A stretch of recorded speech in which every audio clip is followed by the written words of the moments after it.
Welcome back to Born to Praise TV channel. We are created to praise and worship God.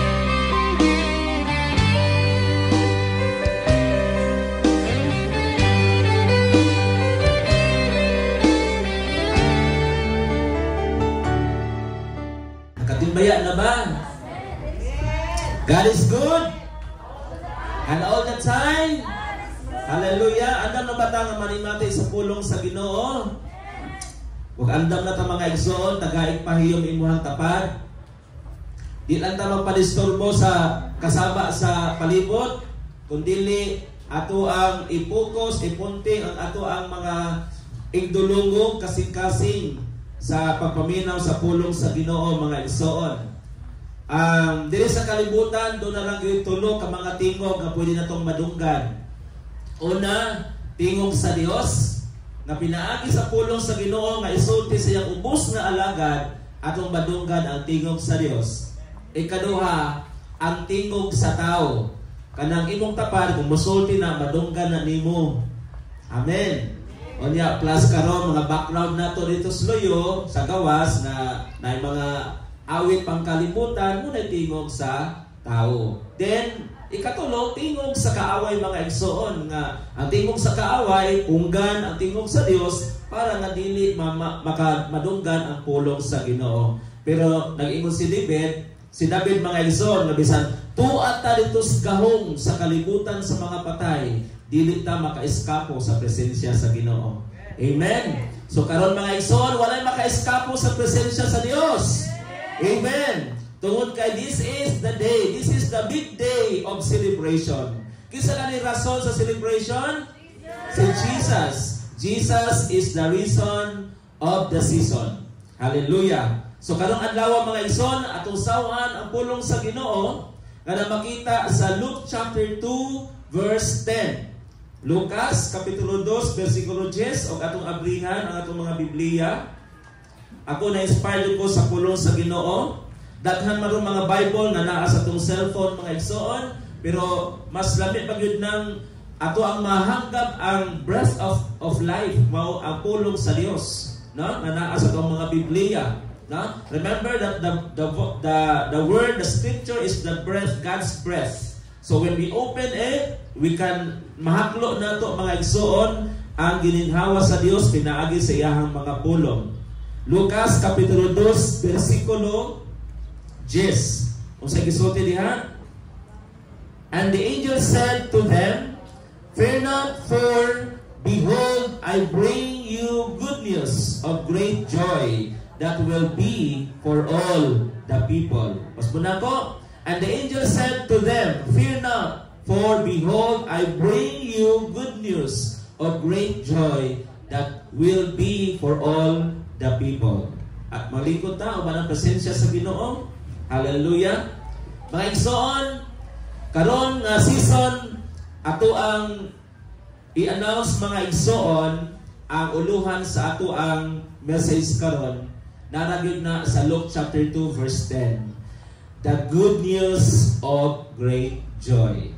Diba? Many times na nag-celebrate sa Christmas mga igsoon. The Bible speaks and clearly stated nga ang pulong sa Ginoo good news. Nganuman, tungod kay nagsaad na siya. Good news mga igsoon tungod kay naghatag na siya kinabuhing walay katapusan. Karon mga igsoon, mangutana ko ninyo unsa may inyong gustong madungog, good news or bad news? Di ba? Kasagaran din yun, nangandoy o madunggan nato ang good news. Bilang usa ka estudyante, kung makagrado siya og 90 pataas, good news, bad news? Good news. Kung makagrado siya og 74, good news, bad news? Bad news. Mga igsoon. So meaning, daghan gyud ang nag-acclaim tibuok kalibutan, 99% na gusto gyud na manimati og good news mga igsoon. Pero atong masayran karon mga igsoon kung ato ang i-choose ang good news. Of course, mga igsoon, na po na siya bad news. Na? Kay before ka makaadto sa to attaining success, kinanglan mo agit ang mga proseso o katong mga propeta sa una, mga Bible scholars sa una, mga characters in the Bible sa una, di agito sila mga bad news. And then bad news is always used by God para nga maka-attain ta paingon sa good news. Pero nindot kayo ang programa sa Dios mga igsoon. If anyone does not get good news, dili siya ganahan manimati sa bad news. Pero tug-anan ko ikaw mga igsoon, musugot sa dili, let us always embrace bad news before good news. Kay maunay makastraight, makapakusgan sa tao mga igsoon. Kung dili ta mo naminaw og bad news, unsaon man nato pag-evaluate sa tong kaugalingon nga nasayop ta. Di ba? Ano saan nato maingon nga nasayop ko tungod kung dili ta mo embrace sa bad news. So karon mga igsoon na atay gitawag natong significance of good news. Unsa man ang significance of good news? Kaning pagka-importante mga igsoon, the value of good news. Unsa may balor sa maayong balita mga igsoon. Nakita na nato nga ang good news tulo na siya ka-significant. Number 1, katong the birth munang atong gisaulog karon ang December 25, that is the stage or the first concept of good news. Significant of good news mga igsoon, ang pagkatao.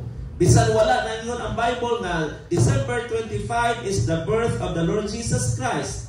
Pero masayran nato ang importante nga adunay Messiah, adunay Savior nga nagpakatao nato nga gikan sa pulong na himong unod o ni duel o nakig-uban ka nato. Muna importante mga igsoon, December 25 is not a significant date para nimo o para nako mga igsoon. Ang importante o sa may significant nga dunay Savior nga natawo. Amen. Doon ay Savior nga natawo. Wa ta magsimba og Pasko mga igsoon. Kay uban nga mga conservative, pag-celebrate daw og Christmas is a pagan activity. Right? Pagan activity mga igsoon kung imong gisimba ang Pasko. Pero kung gisimba nimo ang manluluwas at Christmas Day, and that is glorifying the name of Jesus. That is glorifying the name of God. Mingon sila nga, unaalagin mo yung Christmas lights sa inyong church. Mga pagano di ay mo. Anaalagin mo yung Christmas tree sa iyong church. Mga pagano di ay mo. Ay naadi ay mo mga gift. Mga pagano di ay mo. Musugot ka sa dili. Pagano mata dili. Musugot ka gyapon ka tagaan kag regalo. Di ba? Mapagano makagda dili. Kung hatagan kay kag regalo kanang imong ngisi abos dalunggan. Budawat gyud ayo. Bawala na din ang pagano. Bawala na din ang name ng pagano. Pero to tell you mga igsoon, dili na mo significant. Ang significant, ang pinaka-importante diha, ang manluluwas na natawo sa imong kasing-kasing. O mo na value mga igsoon. Ikaduha, kaning gitawag natong pagpakamatay, dili pagpakamatay kay naghikog mo na. No? Pagkamatay, the death. Mao na siya good news mga igsoon kanuman, because si Jesus walay lain giuna-una, ikaw ra gyud. Ako o kitang tanan giuna-una ta sa Ginoo. Imo po sa giuna-una basin na imo na po na siya na hinumduman pa during Pasko. Amen? Oh, amen gyud. Hallelujah. Dalayon ng Dios mga igsoon. All the time is Christmas. Amen. Tanan mga igsoon bisa dili adlaw, bisa dili December 25. All the time is Christmas. Ug mao na karon mga igsoon. Pag-abot din ang adlaw, salvation is the great joy. Mo na atong tema karon. Good news of great joy. Hallelujah. Ang scripture mga igsoon, mo ni foundation na si Jesus Christ natawo, namatay ug sa ikatulo ka adlaw nabanhaw siya. The birth mo ni good news, the death and the resurrection of the Lord Jesus Christ. Ug kining tulo mga igsoon nang hitabo kini siya.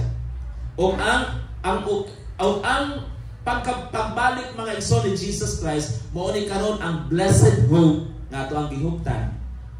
Nga we can always be with Jesus forever.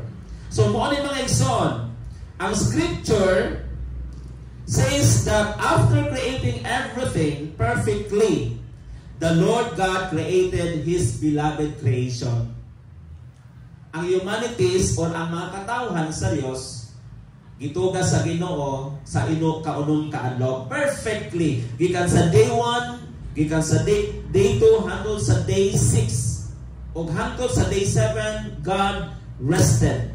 Di pahulay ang Dios, wala na pasamot nga gikapoy siya sa pag-create sa pagtrabaho. Ang Dios dili gyud na kapoyon. Pero the only thing nga gigamit ang rest para nga tanan ang universe mo rest to worship God as the significant thing. The significant of good news. Kaya nakadungog na matas good news. Doon ay nagpakamatay para natong tanan, para nga atong sala mga igsoon mabayaran. Good news dili. Good news. Instead, kung ikaw ilansan dito sa cross, mag-antos ka, dugay ka mamatay. Good news, bad news? Bad news. Kaya ikaw may ilansan dito. Pero nahimong good news mga igsoon tungod ni Jesus.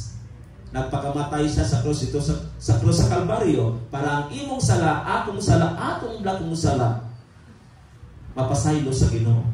No? Imong sala, atong blakong sala. Gamay og blakong sala, pwedeng pasayloon sa Ginoo at the twinkling of His eye, of our eye.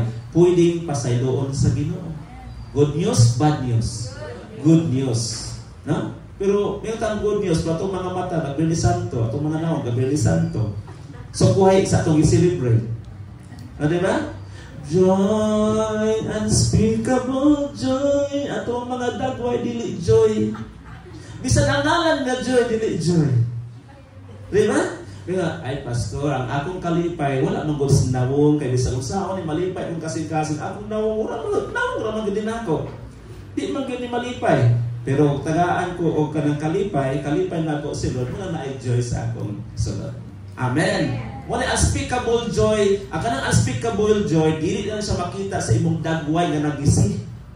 Kay lahi ang kalibutan karon, interpretation sa kalibutan, nga wasi nga rin kagngisi, lahi na ang definition sa imong pagngisi. Pero ibutang na to sa lugar na itong pagngisi mga igsoon. Na? So the Lord God created His beloved creation. Kung ato na siya i-open itong mga Bible, reference niya sa Genesis chapter 1, whole chapter. Makita ni mo diha mga igsoon. At the end, you know, nga pagtuga sa Dios mga igsoon sa kalibutan, sa mga butang ni kalibutan, doon na siya remark nga gibilin sa day 1 hangtod sa day 6. Unsa iyang gibuhat, unsa iyang remark, ingon sa ito nga, it was very good. Paling pagkamayo ha? No? So kung ang Dios nalipay sa iyang gibuhat, siyempre ikaw malipay po sa imong gibuhat. Kung sa may imong gibuhat ron. Diba? Diduol ta sa trono sa Ginoo. No? Di kay kung pakatahon ta, mas magbagulbul ta, di ta magbagulbul. Amen? No? Ang mga anak sa Ginoo, ambos din ang gaambos mga ison, ready na. Amen? Hallelujah. Tanawa to si Kevin. Ingon siya, last Sunday, awit siya og little grace. Karong little light na po? Abi ang light. Palakpakan na to si Lord. Hallelujah. Yun ang mga nakang inspired, no? Little grace to karong di dako lang siya. Be a light na dako na gid kayo kay musika na magin siya. Amen.